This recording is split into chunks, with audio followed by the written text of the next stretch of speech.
Hello, everybody. Thank you for turning your cameras on. If you can turn your cameras on, it would be wonderful to see you. We completely understand if you can't. I want to welcome everyone coming in. My name is Andy Engel, and I want to welcome you all to our pre-Father's Day gathering at Reimagine. I organize virtual public programs for Reimagine. Holidays like this one coming up on Sunday, they can be tough. And that's why we offer events on various holidays. We had one on Mother's Day. We'll be having one on Thanksgiving or prior to Thanksgiving, and we'll be having another one in late December. Stuff comes up around this time and we want to help you. I live in New York City, also known as Lenape-Hoking, the land of the Lenni Lenape peoples, past, present, and future. During the colonial era and the early federal period, the US removed indigenous communities, but some also remained among the continuing historical tribal communities of the region. I acknowledge the indigenous territory where I am to remind myself that more steps are needed to undo generations of harm caused by colonialism and white supremacy. Please let us know where you are all zooming in from. Please start using that chat. My pronouns are he, him. For those who need a visual description, I'm a white cisgender male with glasses. I've got a bright orange background. Some light is pouring in from the sides. And I've got a checkered shirt on today. Reimagine is a nonprofit organization catalyzing a uniquely powerful community. People of different backgrounds, different ages and races, people of faith, people of no faith, all coming together to heal ourselves, our communities, and the world. We support each other in facing adversity, loss, and mortality, and to transform life's biggest challenges into meaningful action and growth. Reimagine resources, support groups, events like this one today are free and accessible to the public. This is made possible by the support and generosity of participants like you. So for those who already made a tax-deductible donation when you registered for today's program, thank you so much. Your gift will immediately support Reimagine's mission to help people of all walks of life transform the hard parts into purpose and action. Before we begin, I just want to offer a few Zoom tips to you. You will see that on the bottom of your toolbar, you can click on the CC icon to get a live transcript of what's being said, and you can save the chat by clicking on the three dots in the chat box. Feel free to send me a note if you're having any technical issues. I might be able to help you. And I want to point out that everyone who registered for this event will get a follow-up email with information about our guest speakers and a recording of this event. So let me tell you what's ahead. We've got about 40 minutes of discussion with our very special guests who I'll introduce shortly, possibly a breakout session, an opportunity for Q&A, and then we'll have a closing ritual. And throughout this discussion, at the beginning, if questions are coming up, please start using the chat to ask those questions to prepare for Q&A. I want to thank both of our speakers tonight. Both are grief catchers, a term that I learned from June Park. These are people who you want by your side to spot you, folks who are ready with a parachute net if you are falling into emptiness and sorrow. Barbara Becker is a best-selling author and international human rights advocate. Her Gold Nautilus Award-winning memoir, Heartwood, The Art of Living with the End in Mind, was named a book that will change your life by Katie Couric Media. She has worked with the United Nations, Human Rights First, the Ms. Foundation for Women, and has participated in a delegation of Zen Peacemakers and Lakota elders in the sacred Black Hills of South Dakota. She is also an ordained interfaith minister who bridges the sacred and the secular and has sat with hundreds of people at the end of their lives. Barbara's last appearance with us at Reimagine took place about 3 years ago when Heartwood was published. She and her Zen teacher, Robert Chodo Campbell, had a rich conversation, and it's worth viewing again. I'm going to post that in the chat soon. So you can check that out. But perhaps the most important element of her bio is that today she is the daughter of Dr. George L. Becker Jr. May Dr. Becker's memory be a blessing. J.S. Park is a hospital chaplain, author, and online educator. For 8 years, he has been an interfaith chaplain at a hospital designated as a level 1 trauma center with over 1,000 beds. His role includes grief counseling, attending every death, every trauma and code blue, staff care, and supporting end-of-life care. June has served for 3 years as a chaplain at one of the largest nonprofit charities for the homeless on the East Coast. He holds a Master of Divinity, a BA in psychology, and he has a 6th degree black belt.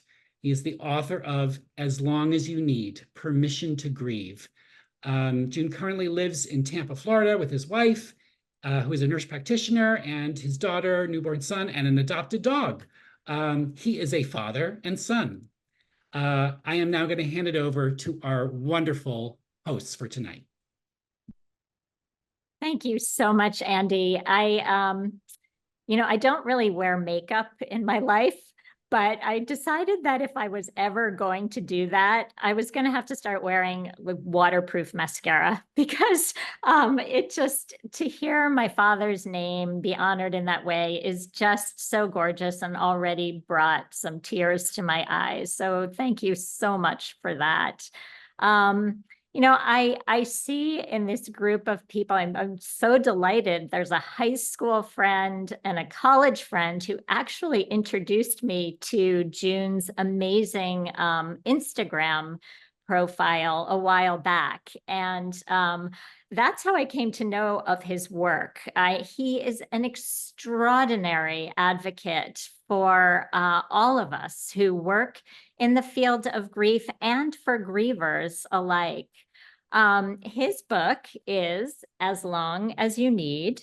You can see that there. And June, I was so happy when I found out that you live in Florida. You are like around the corner from several family members of mine. And I thought to myself, wow, this is so great. I hope if my family ever needs the help of a grief catcher, June is by their side. So thank you so much for being here and for your presence and all you do for fathers and everyone in your sphere. Barbara, thank you very much. In the pre-chat that we kind of had together in preparation for all of this, you and Andy have been so kind and so open and vulnerable. And what an amazing thing that it is that we get to host something like this and talk vulnerably and openly. And at least for me and in my own community, I don't often see Asian American men being able to discuss something in this way. And so sometimes it does feel a little lonely, like I feel like I might be the only one. So I do cherish this opportunity to be able to talk about fathers, fatherhood, what is fathering, and even deeper, just the mentors and figures and leaders in our lives who have so much meaning to us. So I just wanted to start off, very thankful for this space. And that's great. I'm glad we're connected to Florida in some way. I was born and raised in Florida, and a lot of the Florida man stories are true. So yeah, I'm in good old Florida where it can be a lot of fun and can be pretty wild. But I'm very, very happy and honored to be chatting here, and great to see so many faces here. June, I thought we could sort of kick this off by talking about faith. It's unusual for me to be in a space with somebody who is also a person who is an ordained minister. And I know that you are an ordained minister and a chaplain. And I wanted to hear about your faith journey. In your book, you said that you had a period where you were an atheist, and to go from that to a place where your Christian faith and working with people from many different faiths is like top of mind all of the time. I thought I'd ask about that. Like, how did you arrive where you are, and what does that look like in your life today? Yeah, thanks, Barbara. And likewise, I'll throw the question to you as well. But yeah, I grew up atheist. So my dad was a Christian, or at least nominally said that he was, though his life did not always show Christian values. My mom was kind of eclectic. She said all of it's true, none of it's true. And my grandmother was a Shintoist. So she had the shrine set up with the incense and everything, praying to ancestors. And so I decided early on that I was an atheist, became, I guess, a Christian quite late in life. And then when I got into chaplaincy, um, seeing so much of what I saw, death, dying, suffering, I did end up losing my faith. And I came back around, but much different.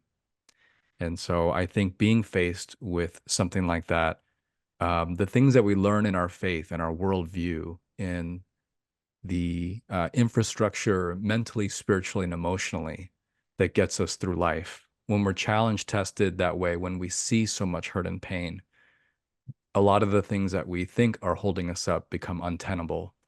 It becomes shaky scaffolding. And so I would say I'm in a place where very often I feel more comfortable going back to atheism. And so it's touch and go some days. I still struggle a lot to believe that the center of the universe, that the heart of all that is good. To believe that there's actually this central goodness to everything. So that's a hard thing to really, really believe. And so I find myself still struggling in that very much. And even the ideas of, especially in Judeo-Christian language, of God and Father, putting that together, those ideas get conflated very much. And that's something we can go into more detail later. But even just seeing how my dad was growing up, and then God being called Father, very much in Judeo-Christian popular culture, was a very difficult thing for me to embrace and to internalize. Because if God is like our Father, then for me, God would have been abusive or neglectful or dismissive. And so faith is fraught with that sort of tension of what we experience and the theology that we're taught. It's very often in conflict. So I would say there's still quite a bit of friction and tension. But the thing that I know to do is that when I go to the hospital, I do try to be, as much as I can, in the capacity and calling that I have, to be the hands and feet and heart of the divine in every room. I bring to my patient some kind of comfort or calm or presence, because to them I very often do represent God or divinity or what is peace and meaning. And so I think that's where I'm currently at in my faith. And Barbara, I would love to hear where you're at and your faith tradition, as they say. Do we have 3 hours? It's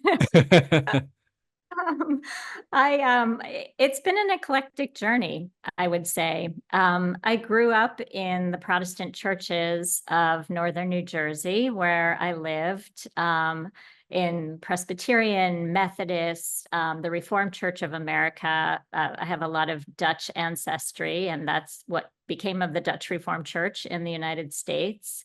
And things moved along pretty well. I would say that in my family, I looked to my parents for their examples of faith. And my mom was a nurse, and she spent a lot of time with the homebound from her church, just working with people. And at the end of the day, she would sit for at least an hour with a prayer list, a mile long, just going over everyone's names and looking out the window and just praying to the divine for the people in her life.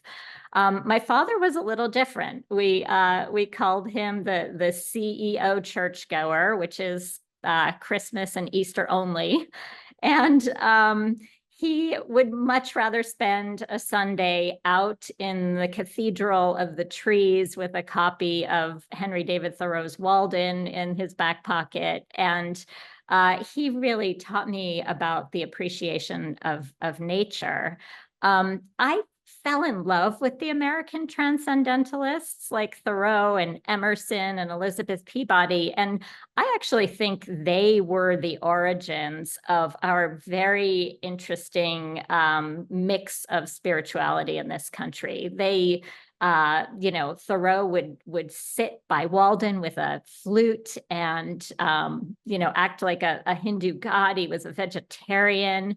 They had access to the Buddhist sutras. They read Sufi mystic Islam poets. They were extraordinary in their interfaithness. So when I went to college, I went to a Quaker college, and God shifted for me. God went from being a father-like figure out there somewhere to the light within. And I was very intrigued by that liberal expression of Quakerism at the school that I attended. And I think it opened me up to the part of my life where things got rough. I married my husband, Dave, who is Jewish, and we had 2 miscarriages. And during that time, the faith that I thought I had completely fell apart. And I went searching all over the place for something that made sense. And I found myself one evening in New York City at the New York Zen Center for Contemplative Care. And the teacher that night was talking about a Buddhist teaching called Ehipassiko, which means don't believe a word I say. Like the first words were, I'm in robes, but that doesn't mean you should believe what I say. This is written in the sutras, but because it's written, don't believe a word of that either. Test out these teachings in the laboratory of your own life and see if it holds up. And if it does, you are welcome. So with that introduction to Buddhism, I really felt like I had found a home, and I ended up being an apprentice to these 2 amazing Zen monks and teaching me to be a compassionate presence at the bedside. And from there, I went to interfaith seminary. And, the thing that is so interesting to me is I found my way back to Christianity through this journey and through Buddhism. I have served as a community minister at a UCC American Baptist church, and I'm now also serving as a disaster chaplain for the American Red Cross in New York City. And this being a hugely diverse city, I get to encounter people with a lot of different traditions. And it's an honor to be let into the beliefs and rituals of these different traditions. So, June, can I ask you about the rituals or the prayer life or the elements of self-care that you find in your faith or anywhere really, because this is hard work. I mean, every single day you are with people in crisis or who are dying. And I ask you that selfishly. I'd love to hear it. I'd love to learn from that wisdom. Yeah. First, I do want to lift up the story that you shared of your journey through faith. And I'm sure every person in this room has sort of this ricocheting serpentine journey through their own faith. And our experiences do become sort of a lighthouse, each of them a lighthouse to get us to where we are. And so it's interesting that you had all these quote unquote chance encounters, to get you to where you are today, these formative experiences. And I'm sure everyone has kind of a, here's where I was, and I couldn't imagine where I would have been 10 years later. So thank you for sharing that. I wanted to honor your sharing. Um, but yeah, when people ask me the self-care question, uh, I have like my regular standard, I guess, podcast answer, which is like, I do all the regular things like diet, sleep, exercise, journaling. I try to do all the things.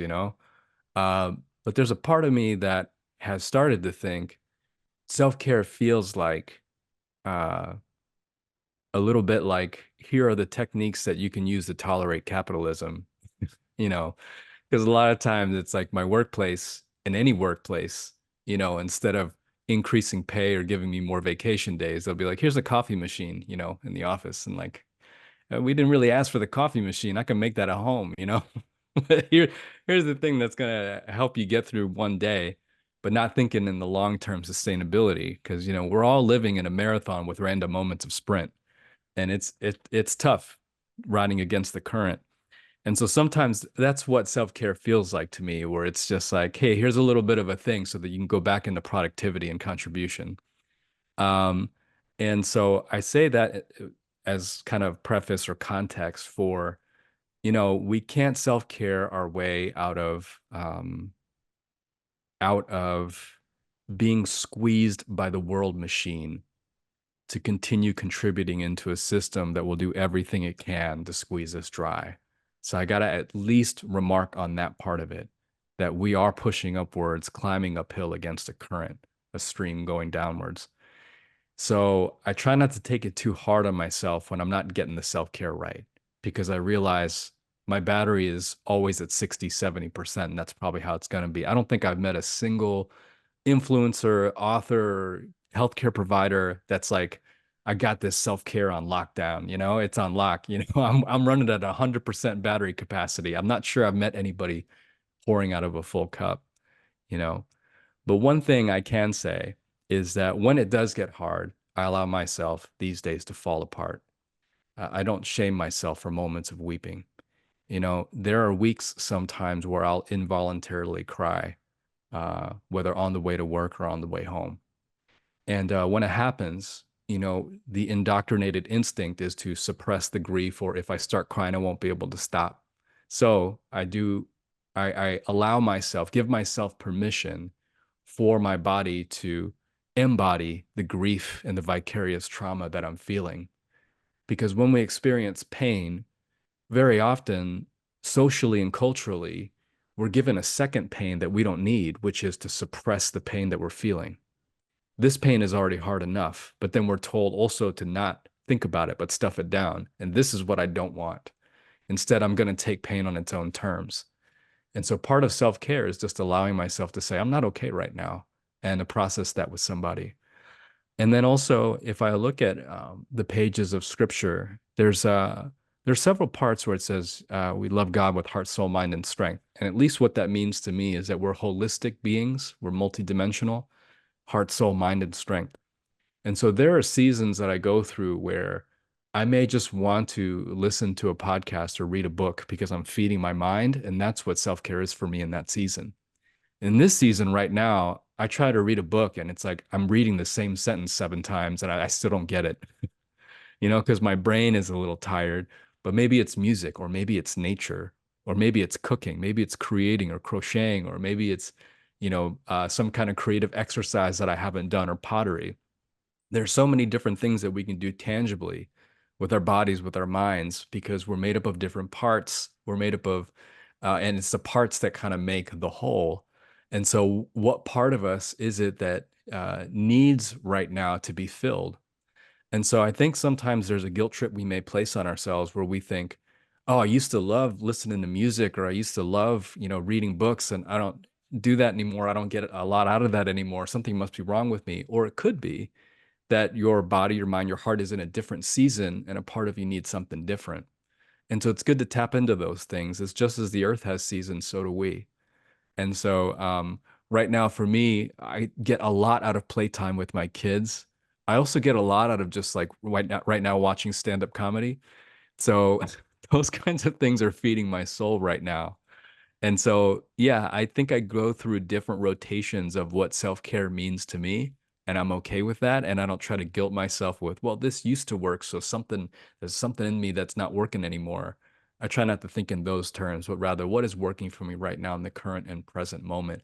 It could be lots of people, being in community, or it could be I just need solitude and time alone. It could be I want to listen to this sermon and this TED Talk, or I don't need any more words. I just want jazz. I just want my own words. I want to journal. I don't want to take in more. I want to put out more. So there's a lot of different ways in which our heart and mind and body need to recalibrate. And I think it's good to pay attention to those kind of biological and spiritual rhythms in ourselves.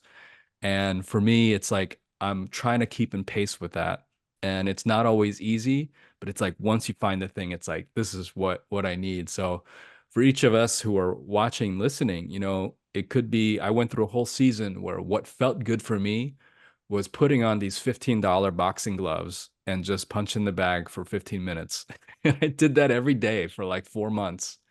And I haven't done that in a long time. And maybe I'll get back to it, you know? And in the pandemic, in August of 2020, I started doing 100 push-ups a day. And I did it for 3 years. I just kept up with it. I think I got up to something like I was able to do like 200 push-ups in a row or something. But it's just one of those things where, that's what I needed. And so I'm giving a much longer answer than I mean to, but I wanted to give that preface first of, what is really self-care? Is it just something that we're doing to keep tolerating something that we shouldn't? And then also the idea that self-care may keep changing per season and to pay attention to those rhythms. I'm so grateful for that answer. It's incredibly honest and honoring the seasons of our lives. There's no greater wisdom, really, to hear an answer like, oh, I pray at this time, or I do this ritual or that ritual, and it's been, only that. It's just sometimes doesn't feel helpful to me. So I feel like I've just learned so much from you right there. I was hard on myself for a while with this. I was a person who loved to be physical, who loved to be in the great outdoors, but my parallel journey to Heartwood coming out in the world was being diagnosed with breast cancer, literally having surgery for breast cancer on the day that Heartwood came out into the world.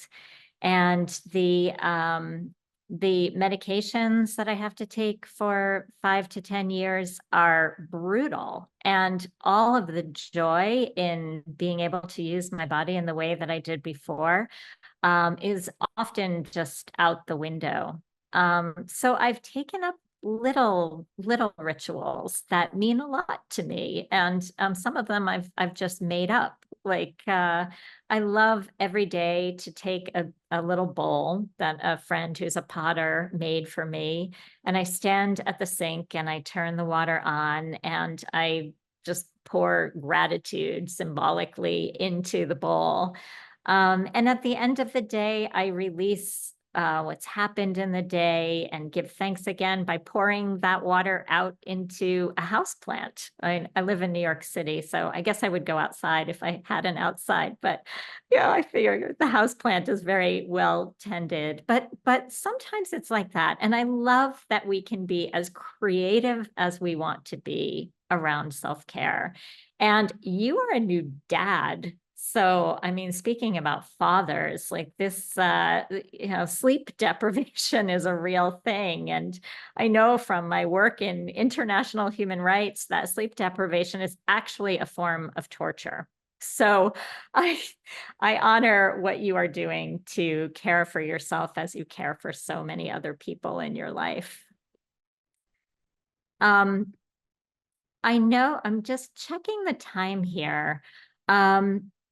I'd love to hear about your experience with your dad and what that father figure has been like for you in your life. And I know that you've come to the table today with some really deep insights into the archetypes of father. We're talking about our fathers, we're talking about grandfathers, we're talking about the fact that you might be a father to a child who's alive or perhaps not. There are so many expressions of fatherhood. It's easy to get caught up in stereotypes. So we all apologize for anything that seems like it's one expression and not the other, because we're trying to be as inclusive as humanly possible. But I know you've had a interesting journey with your dad, and I wondered if you could share some of that with the group. Yeah. Well, thank you, Barbara.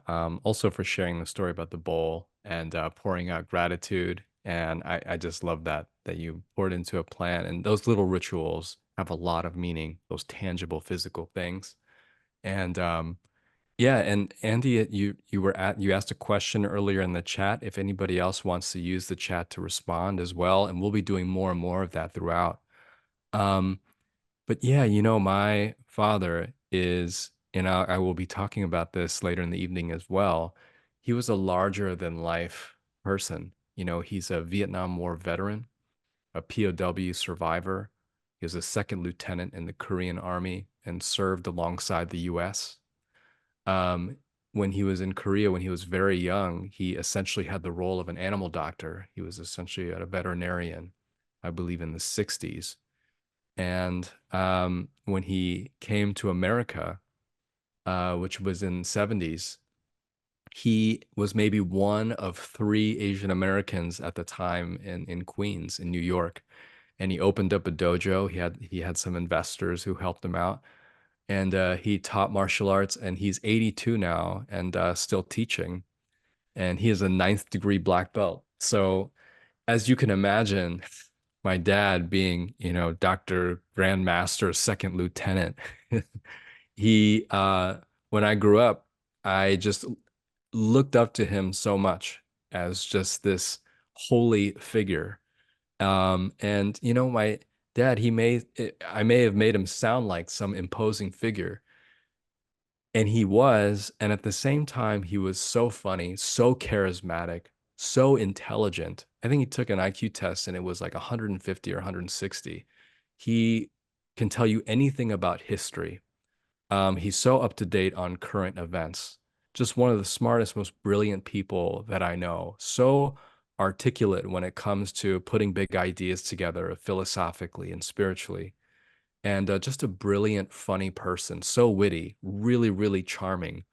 And, I think you were saying earlier about the stereotype, and there is something that is dangerous about the single story. That if I tell my story, that I'm telling all stories for all Asian men or something like that. So in response to that, my dad, he did openly cry in front of us. He wasn't completely stoic or anything like that, and he loved to talk, and he loved to process with us. And so there was a darker part of him, though, that because he, in the war, he was tortured and he was a prisoner of war. And he was also used as kind of almost a negotiation chip during the Vietnam War. Um, he was tortured and he saw many people killed and saw many people die and was in conditions that are too horrific for him to even talk about, and still deals with, of course, incredibly severe PTSD about that time.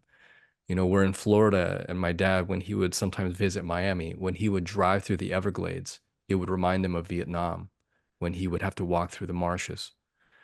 And, sometimes he would get flashbacks or he would uncontrollably weep. And so there was a part of him that was violent and abusive and controlling. And he raised 5 of his siblings by himself because his father died at 39 years old, literally from a broken heart, because his mother, my grandfather's wife, left the family with a male prostitute. And so my dad became the father figure to 5 siblings.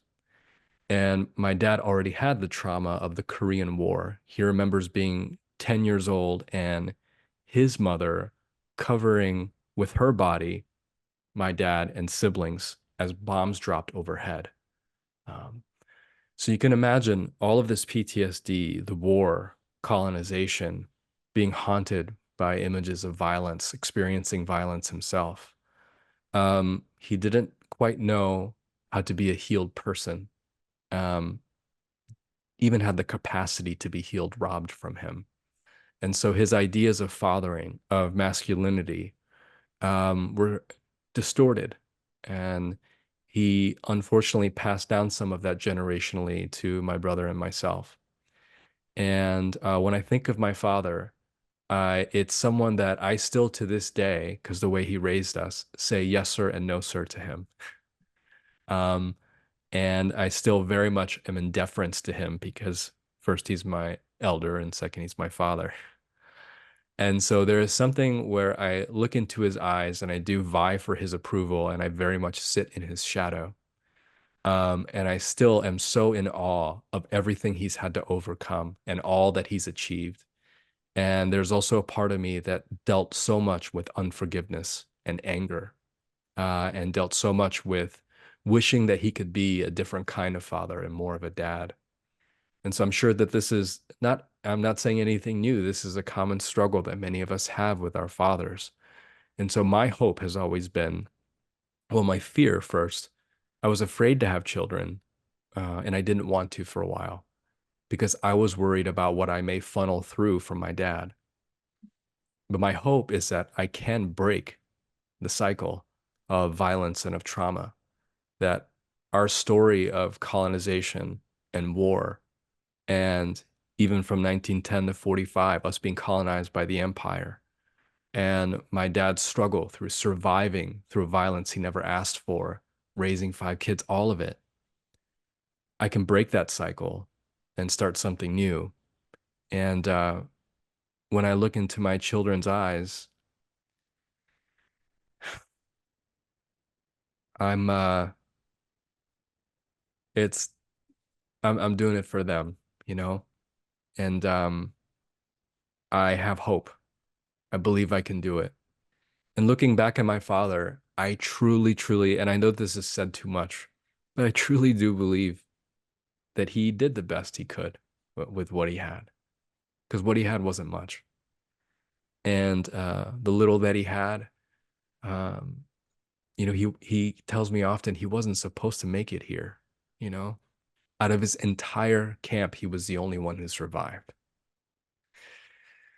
So he tells me often that if anything, the two things he did right in his life were me and my brother, you know? And so, yes, it's complicated. It's tough. I'm sure many of us have similar kinds of stories, but I love my father and I fear my father. And I fear that I may be like him in ways that I don't want to be, but I do get to choose. And so I'm doing all the things, being in therapy, being in community, constantly processing, trying to gain self-awareness about what I've inherited, but also recognizing that though I do not come with a blank canvas, I can still rewrite what I need to.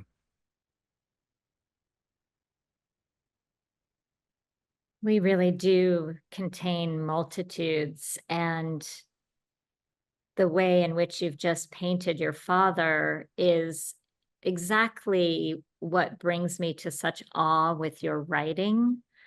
Um, it is so rich. It notices big picture, it notices nuance. And I was thinking many times as I read your book, how is your father, who is alive today, relating to your coming out into the world with a story that does sometimes contain trauma and abuse and violence? Yeah, so there were years that my father and I had difficulty um, being in connection.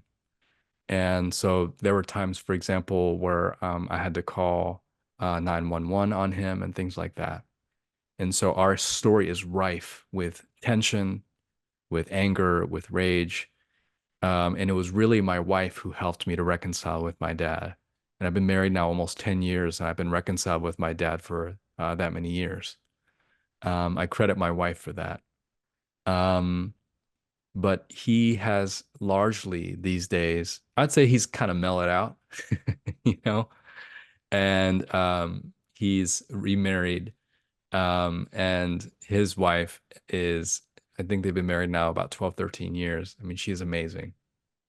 And I think there's a recurring theme there with my wife and with his wife and the healing we were able to find. But I will say that my dad has largely owned part of his story.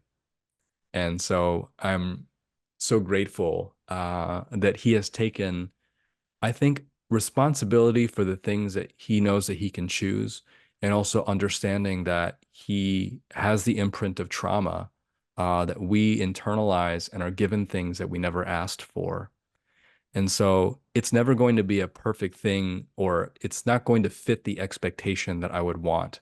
I think there's something in adult children where we would want our parents to be a certain way, but it's so hard with that expectation because there is I guess the phrase, and I think it's an offensive phrase, about teaching a dog. I'm not great with American phrases. Teaching an old dog, am I saying it right? Tricks. Yes, I think it's something like that. Which is a little offensive, because I think you can. Um, but with my dad, it's like I know there's just stuff about him that's never going to change, and that's true of all our parents, And it's like he may take one step to me, I got to make the other nine. But he and I have been able to reconcile because I have seen not just remorse and regret, but the willingness to want to be able to own, to take responsibility for some of the things he did, and then also recognizing that he came into the world, he entered into fatherhood not complete and not whole. And so there's a lot about forgiveness and reconciliation there that would take maybe 10 evenings to discuss. But I can say I'm very lucky that I have a dad who recognizes that, and that we are able to be connected today. I envy that. I knew I would not be able to publish the book I wrote while my father was still alive. Mm. He was an incredibly private person. And in one of the very first chapters, I wrote about a tragedy in his life, which was the loss of his first wife. He would have been, I think, profoundly annoyed that I decided to share that. But I also feel like that story was also part of my life and my brother's lives. And I did my reconciliation with him from beyond the grave. Mhm. I feel like a lot of the people who I've encountered at the end of their lives who are not from this country have brought a perspective to me about ancestors that I wasn't really let in on in the Judeo-Christian worlds in which I traveled.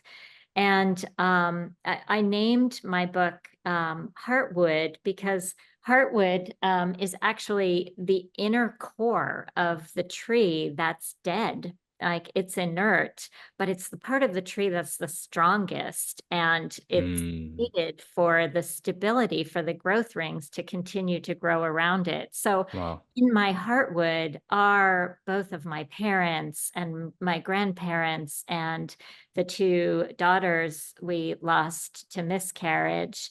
And I really believe there's no hierarchy of loss. And if someone has lost a dear beloved pet, that pet is in their Heartwood too. And I think in this way, we never really lose the people who have died. To me, it makes complete sense that they're there and we're able to have this conversation with them. Absolutely. Yeah. Yeah. I say in my book, we don't let go, we let in. And I think that's a big part of what real healthy grief is. And certainly our fathers are living through us, those who are alive and those who have now joined our ancestors. So yeah, that's a beautiful, I love the idea of Heartwood. That's there's no other word for it for me to say, but it's cool. Thanks, June. So, in seminary, we talked a lot about the sociological studies that say that people's conception of God often mirrors the ideas and the experiences they've had with their earthly fathers.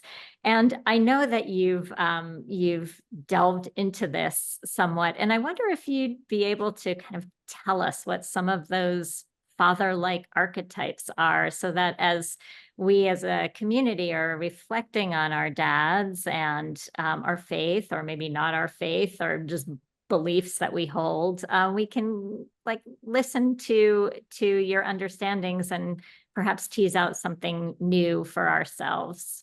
Sure. Yeah. Thank you, Barbara. I do have some material here, and I will be copy pasting some things and then asking questions throughout. So please feel free, those who are watching / listening, to use the chat to share if you'd like. And yeah, I have here 3 images of father that many of us contend with. And they may sound familiar to you. Now, there can be some overlap between these 3 images, but usually it tends towards one. And so this first one that we'll discuss, and I'll name some traits, and then I'll ask each of you if you want to share something that may fit this image. The first one is a punitive image of father. So here's some things about a punitive image of father. A father that you may have had who was abusive, lacked self-control, unpredictable, judgmental. They kept a score, conditional and contractual. Very quick to defend you from consequences, but also quick to threaten you, even with violence. They defended self. My father sometimes fit this, where he would have occasional bursts of play or interest, but then quickly become violent or would keep score again. Conversation sometimes felt like contests to win. Could be highly esteemed in the community, but at home was resentful or violent. First, I just would like to ask, and please feel free to share or not share, to make a note to yourself, if you have had this punitive image of father, if your father fit this particular archetype, you can put in the chat, this describes my father almost perfectly, or you can describe with another word if this was very much like your father.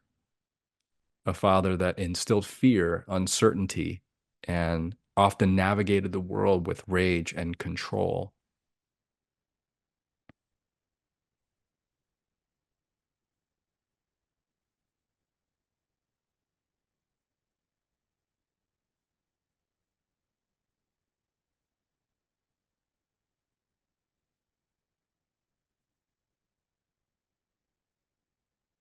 And I can say for me that my father did fit this sometimes. And there are times that I still am very upset and angry about how my father was. And there are times, for example, in the car where he would physically abuse me on the way home from school if I didn't make a certain grade. And I ask myself often, if my dad saw another adult beating up a child in their car, he probably would have stopped them. But why didn't he stop himself with me? And that's a hard grief. That's a hard pain that I had to heal from. Thank you for the chat, for your honesty. Quick to temper and rage. Took it out on mom and blamed her. I'm really sorry to hear that.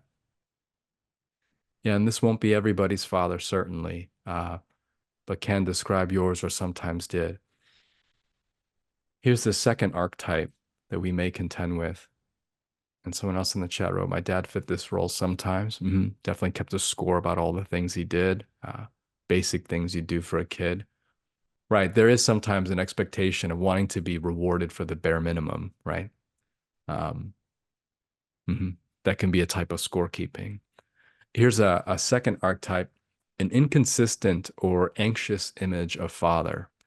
This is one who may have been absent, self-involved, fearful, lacks courage and integrity, could be dishonest and insincere, often sarcastic, maybe irreverent, difficult to open up and be transparent, or overly talkative and overshared, deflects with humor or positivity, parentheses, toxic positivity, quick to use money or negotiation to escape situations, playful one moment and irritable the next, often has a hidden motive.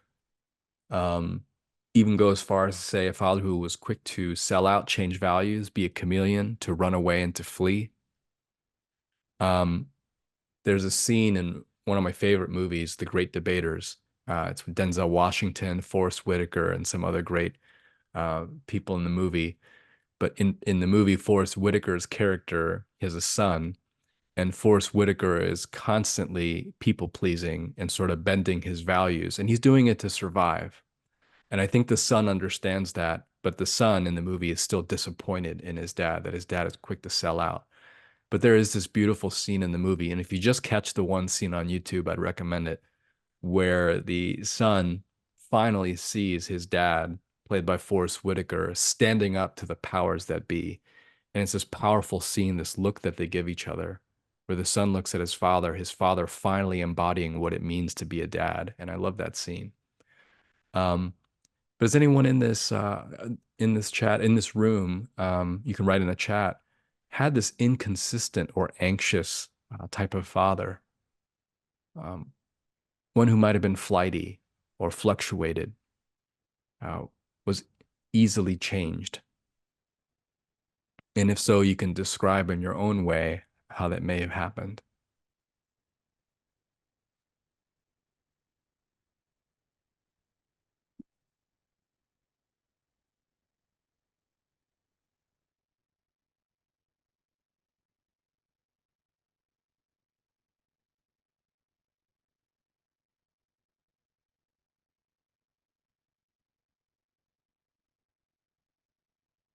Thank you for writing that. Moments of narcissism. Did you want to say more about that?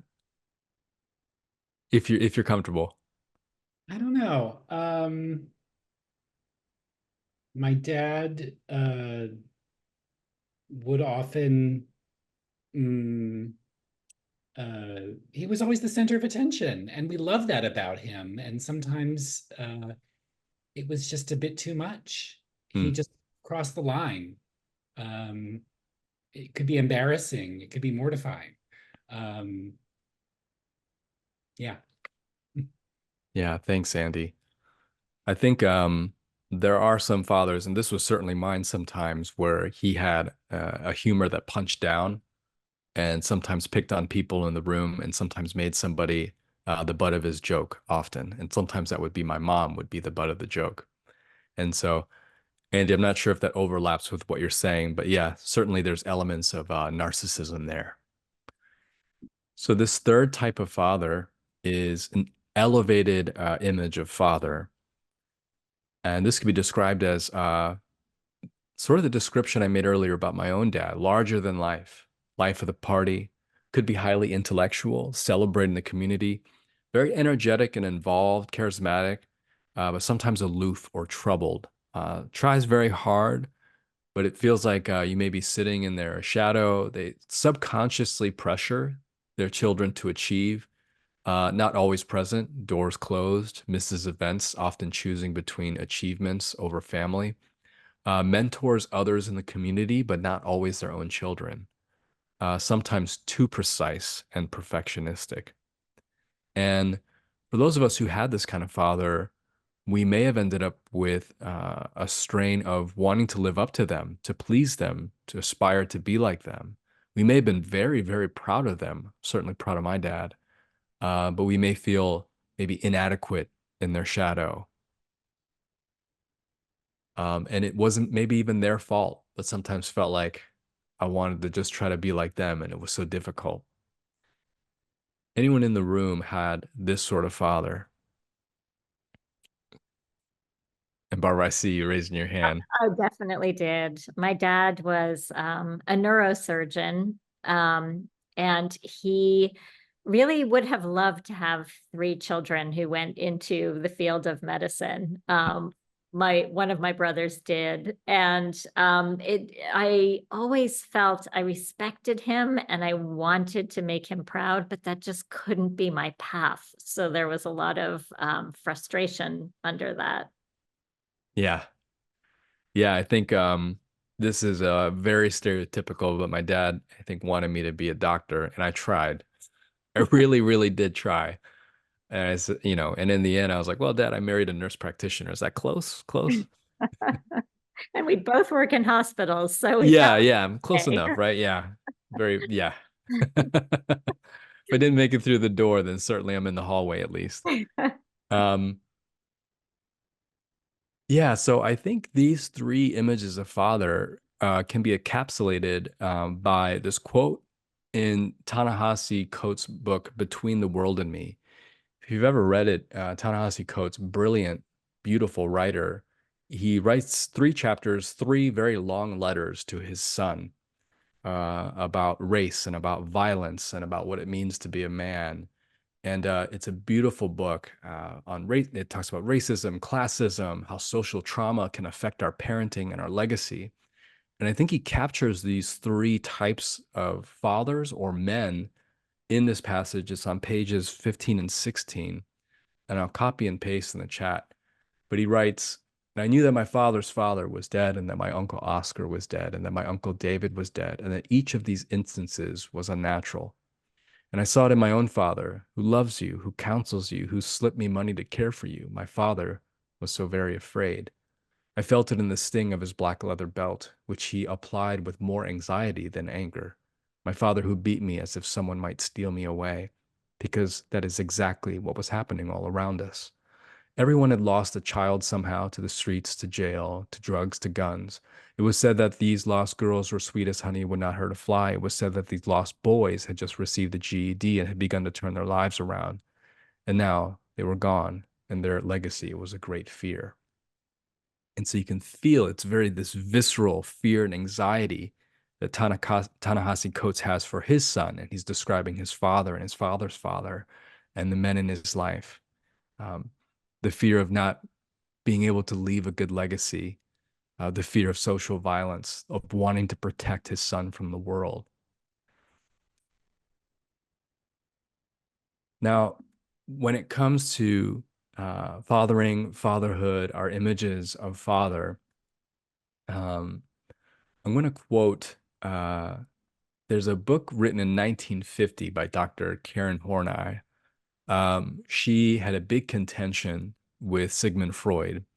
And I think in the modern field of psychology, Freud is not looked upon with as much high regard as he was in his day. He had some ideas that I think would now be considered and should have been considered bizarre, sort of misogynistic. But Dr. Karen Horney, wrote in response to him in a book called Neurosis and Human Growth. Now, this is the kind of person that I am. I put it on my wish list for my birthday years ago, and my wife got it for me. And I opened up the book in front of my friends, and I was almost jumping up and down, like, thank you for getting me Neurosis and Human Growth. And all of my friends looking at me, knowing exactly the kind of person that I was, that I'd be so excited about a book written in 1950 called Neurosis. And she posits 3 possible results, or I would say 3 possible movements, and what I would call results of childhood trauma that we may have experienced, in particular with our parents. And those 3 movements that we can make very much line up with the kind of dads that we can have. One is to move against, that's aggression. 2 is to move away, that's detached. And 3 is to move toward, that's compliant. And these very much can show up in the ways that we relate to one another. And Dr. Horney, she theorized that our personality movements were ways to heal unresolved trauma resulting from injuries in childhood relationships. And that could be most particularly in with our parents. And so she writes this on page 18, and I'll copy and paste here. She says, as a result, the child does not develop a feeling of belonging, of we, but instead a profound insecurity and vague apprehensiveness, for which I use the term basic anxiety. She was one of the first who talked about this. It is his feeling of being isolated and helpless in a world conceived as potentially hostile. The cramping pressure of his basic anxiety prevents the child from relating to himself to others with the spontaneity of his real feelings and forces him to find ways to cope with them. So we may call this, and I know this term is used disparagingly, but I use it unironically in a very kind way. Many of us have father issues, or what is, unkindly called daddy issues. And I think a lot of that has to do with the trauma that we experience with our fathers and the ways that we related to them, whether they were absent, whether they were larger than life, or they were abusive. And so in those ways, it can translate to the ways which we relate to others. And when it's unhealed trauma, it can lead to self-alienation. It can lead to loneliness. It can lead to feeling like there is something wrong with me. It can lead to hiding our true feelings to survive. I believe it was Alice Miller in her book, I think it's called The Gift of Knowledge. I could be wrong in that title, but she talks about, she has this quote that's something like, children suppress their own distress to keep everyone free of stress. And this is something that happens when our fathers, when our parents silence us and hush us and expect us to suppress our own emotions. And it can drastically affect how we relate to others today. And a lot of that can be wounds and injuries and traumas that we experience with our own fathers, that we experience with the male figures in our life. And if you've ever read a book or heard of a book, it's called Adult Children of Emotionally Immature Parents. Some of you may have heard of it. Fantastic book. And I finally did get around to reading it, I think last year. And I'll just put the title here. It's by Dr. Lindsay C. Gibson. It was written in 2015. But here's her thesis, and I'm going to summarize it.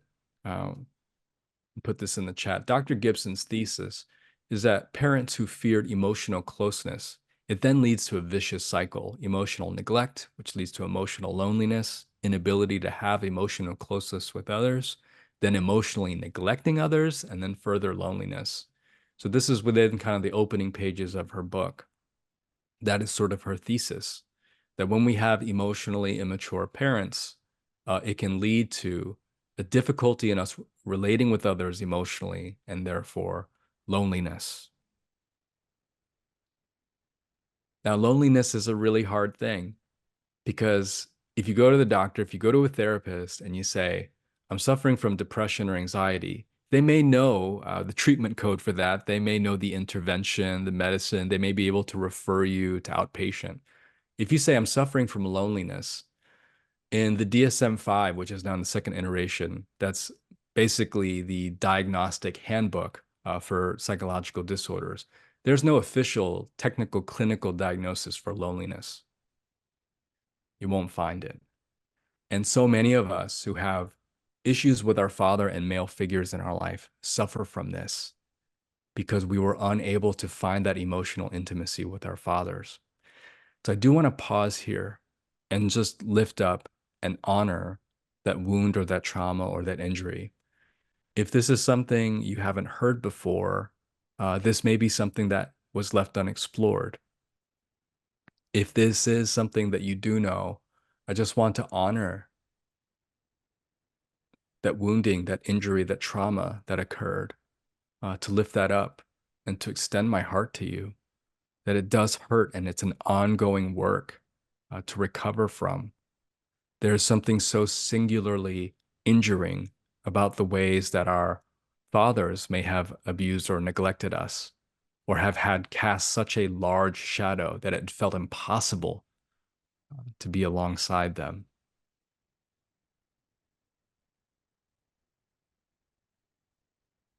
Yeah, thank you for that, Andy. Appreciate it. So folks, we have about, 10 more minutes. And really, I'm going to take the spotlight off of these two fabulous people, even though I want to continue shining a light on them. But now, if we go into gallery view, and if you're able to turn your cameras on, great. I just want to say this is an opportunity for all of you to ask these two amazing, we talked about being in awe of parents. These folks are not my parental figures at all, but I am in awe of them for what they've shared with us tonight. This is your chance now to ask these two questions. So I just want to say the floor is yours. And if you want to ask a question, please raise your virtual hand. I'm happy to unmute you also if you want to ask the question directly. So please go ahead. Yes, Lulu. Hi, thank you so much, Andy. And that was such a wonderful talk, June and Barbara, just holding the space. It just in the beginning already, like you guys both barely opened your mouth and I was just like flooded with tears. So I just like already knew like this was going to be such a beautiful space holder. My question is, so this Father's Day will be my second Father's Day without my dad. Last year he left his body in April, so it was like still so much grief that, I just didn't even pay attention to Father's Day because it was like we just lost him. So I'm feeling really heavy with that. And my question is, sometimes I feel, thank you. Sometimes I feel a lack of compassion from friends when I'm trying to express my grief and request for support. I'll often hear, I don't know what to say in response to my cry for help. And it makes me feel alone and isolated in my feelings that I know are normal. Even my friends who have gone through parental loss can seem distant and dismissive with platitudes like, all of us have lost someone we love. So, how do I not take these responses to heart because they do hurt? And how do I deal with my feelings? Do I just never tell my friends?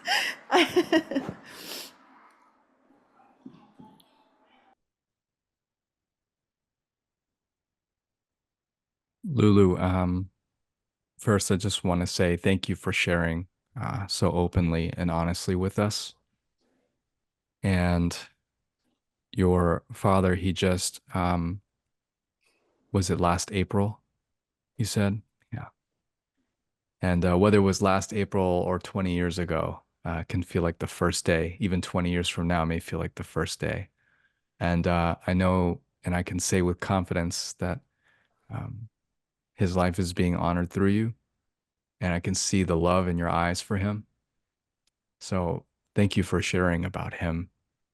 You know, with grief, people naturally default to just being uncomfortable with it. And it's not anything that's wrong with you. Our grief literacy and our capacity for holding someone's grief, people don't always find the compassion and capacity for it. So I do want to say at least sorry on their behalf, because I wish you had safe people who would be able to be the cup, who would be able to be safety for you, who'd be able to be that circle to come together. I have noticed that there are sometimes people who have difficulty comforting someone that they're close to, because when they get close to the person who just lost someone, it reminds that person of the person who died. And people find themselves uncomfortable and find themselves at a loss, really, like they were saying, that they don't know what to say. And that shouldn't be, but that's the unfortunate reality, that somehow socially, culturally, we become so uncomfortable with death and with loss. But Lulu, I hope that you do find a safe person, that you are able to express all this grief and all of it, the anger of it, the heartache and anguish and agony of it, and then the honoring the memory of your father, being able to share his story and the joy and gifts and the life that he gave you and all that he meant to you, that someone would be willing to sit and hear you talk about him without saying things like the past is in the past, or don't bring it up anymore, or you should get over it. People say these insensitive things because they themselves are uncomfortable with death. And so I hope that there's at least one safe person, even if that means a therapist that you pay money to, who can hear those things. And And I would also say this, it should never be on anyone to advocate for themselves when they're in loss, because when you've lost someone, the last thing you should have to do is to fight to dignify yourself. But what I've found is that those who are grieving, at least in the field that I work, do often have to advocate for themselves, even if it's a little bit, when they hear something inappropriate, to say, hey, I know you're trying to help me right now, but that's actually not helpful for me. To be able to say that. I know that you're uncomfortable and that's why you don't want me to say this, but I need you to hear me and I need compassion from you. I think it's okay and it's important for each of us to be able to say what we need. And if that person doesn't want to honor and respect it, kind of like you alluded to earlier, Lulu, you may kind of file that person away and say, well, maybe they're not the safest person to be able to talk about this with. Maybe later, maybe down the line, but not right now. Because there will be people, unfortunately, who won't know what to do at all and won't know how to be. And those people may not be the people that you'll need in your inner circle for this season and for this time. So, Lulu, I hope you do find people who are willing to honor your father's loss, to lift up his memory, to see him in you without shrinking back, without turning away. People who will look into the rift of loss, this hole that's opened up now that is unreturnable, that is irretrievable. I hope people can journey with you through that. And I'll also, feel free to message me on Instagram anytime. I do respond to all my messages. I'll also leave my email. Reach out to me anytime. I don't always reply quickly, but I will reply.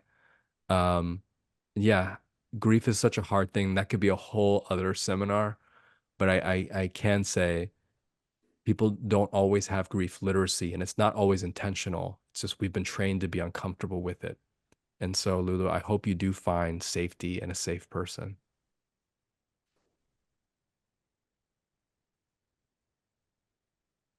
Other questions? I have a question. Leslie, go ahead.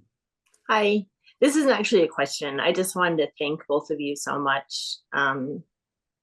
Barbara, Heartwood is like in my Audible library on repeat whenever I need comfort and insight. And I mean, honestly, that book has just been extraordinarily helpful to me. And June, I follow your Instagram account. It has also been like incredibly instructive and helpful to me. My dad passed away in February, so 4 months ago.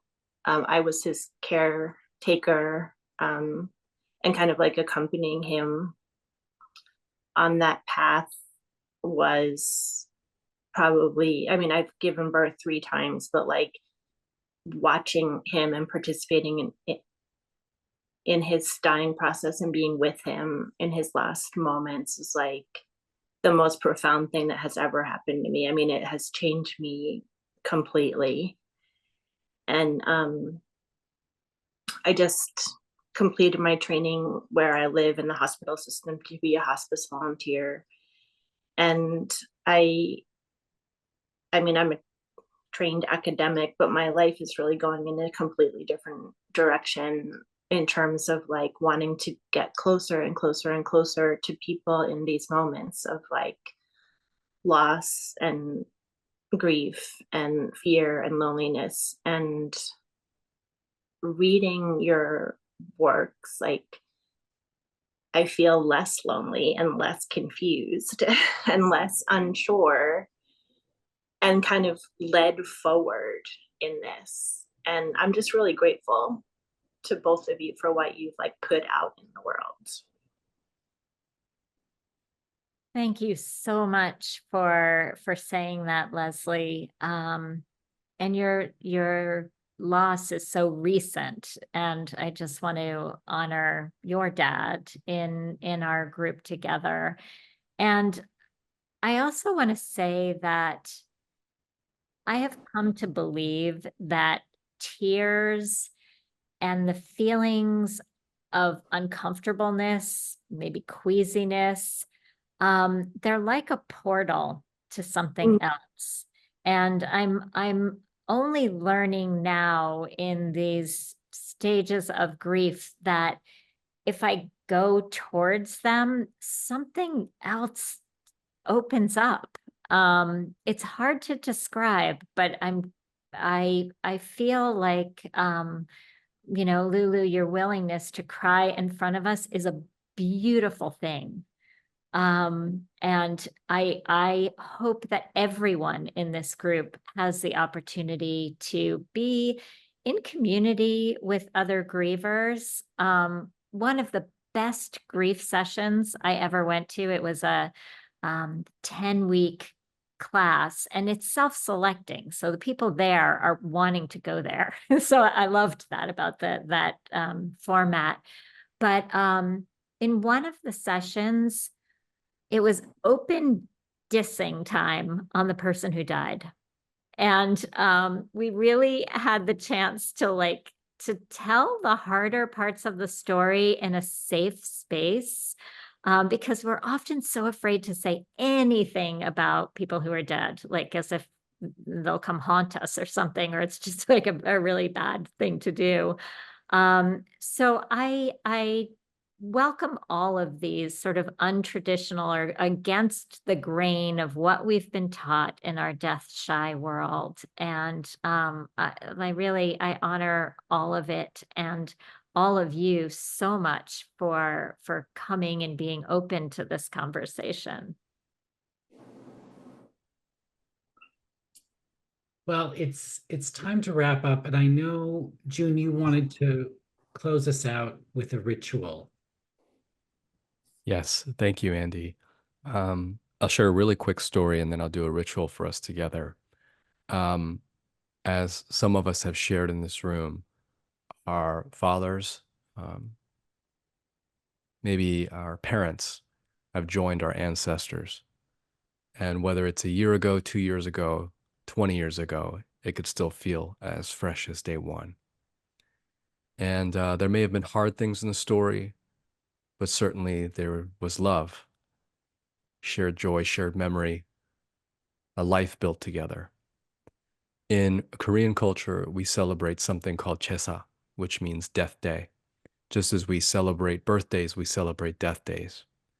My father-in-law, every year, we have a service for his late father in which he shares a laminated timeline of his late father's accomplishments. We get together on the same day every year and hold a service together, the Chesa service, in which we each share a story about his father, the people that knew him at that table. And people will sometimes fly in for this service, family. It's almost required to come, or we may video call each other. And we honor this person who has died in all the ways that they impacted and influence us, and the ways that they're still alive in us. We hold our dead close. We don't jettison or sever them from our own lives. And it is a beautiful and meaningful service. Now, I never got to meet my grandfather-in-law, but at this last service, you know, those who haven't met those who have gone before were able to ask questions. So I asked my question. And this last service, I asked a question to my dad-in-law. I said, "What did your dad's laugh sound like?" And without missing a beat, my dad-in-law imitated his laugh, this big, booming, hearty laugh. And all the people at the table who knew him, "You nailed it. That's exactly how he sounds." And we all had a great big laugh about it, remembering and holding both the sorrow and the joy. And so I give that to you. Maybe that's something that you can do on anniversaries, or maybe that's something you can do a little bit every day, keeping them close as their life lives through you. And I want to share 3 things here. And I found this on a page called What's Your Grief? And I found this to be very helpful. I modified this a little bit, but for those of us who have had our fathers join our ancestors, or for those of us who had fathers that were not quite the father that we even wanted them to be, 3 things to leave you with. the imprints that I'd like to affirm and develop, the imprints that I'd like to relinquish, in other words, that I'd like to give up, or I wish I had the chance to say. And I give those to you now as part of ritual, as part of something tangible that you can do in light of our father figures, whether they were good or bad or all the way in between. The imprints that I would like to develop or relinquish. What are the things that I wish I had the chance to say? Whether they're alive or they have joined their ancestors, the things that I do want to say to them.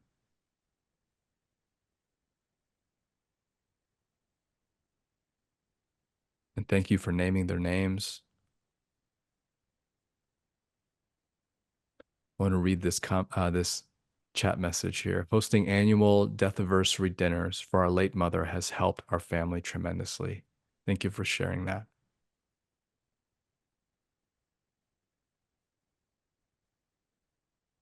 Andy, perhaps as we close out the evening, we can unmute and speak the names of anyone, the fathers and anyone who we are honoring at this time. Love that idea.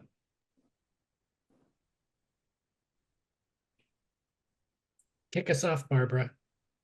George, June. Park Jong-hwan. Michael.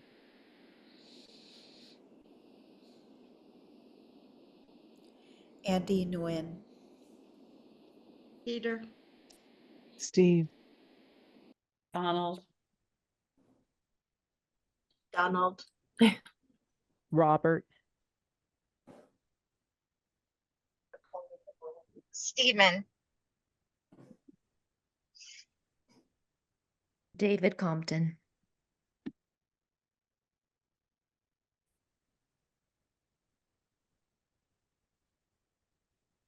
Wow.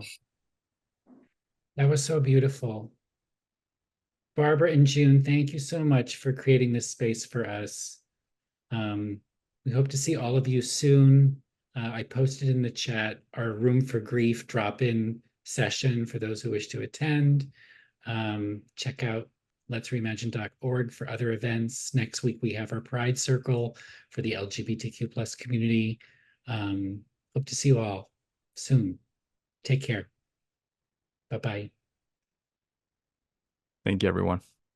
thanks so much.